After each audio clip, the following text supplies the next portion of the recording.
Hello? Hello, Press. कहाँ छस् त? यार म यता डिमामा छु ए सुन्न म यो वर्ष क्यारेट किन्नु पर्यो एकछिन तपाईँलाई भेट्न आउँछु ल ल आइज म डिमामा छु आइज ए ल हुन्छ ल म एकैछिनमा आइहाल्छु ल प्रेस नम्बरमा त के छ सन्चै तिमी त बाहिर जाने सोचमा थियो डिमा चाहिँ कसरी आयो यार बाहिरको तयारी गरिरहेको थिएँ के भएन मैले यो वर्ष उमेर पनि पुग्यो अब यो वर्ष चाहिँ म क्यारेट दिन्छु ल डिमा ठिक गर्यो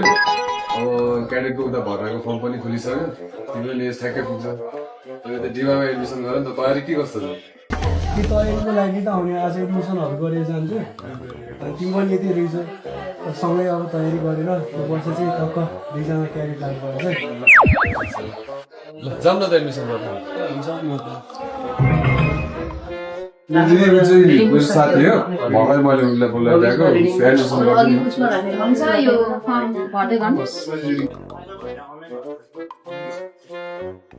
हजुरको एज चाहिँ कति भयो होला मेरो एज चाहिँ ठ्याक्क 18 वर्ष अनि प्लस टूमा हजुरको कति जिपी आएको थियो मेरो प्लस टूमा 3.67 फर्म भर्नुहोस् अनि हाम्रो क्लासहरू चाहिँ बिहान 6 बजीदेखि 8 बजीसम्म फिजिकल क्लास हुन्छ अनि अर्को थ्योरीको चाहिँ 8 बजीदेखि 10:30 बजीसम्म हुन्छ दिनमा हामी 3टा सब्जेक्ट पढाउँछौँ हजुरहरूलाई बुक र ड्रेस चाहिँ हामी प्रोभाइड गर्छ अरू केही सोध्नु छ एक्स्ट्रा केही छैन बरु पेमेन्ट चाहिँ अहिले एडभान्समा दिँदा हुन्छ कि हुन्छ हजुरले एडभान्स दिँदा हुन्छ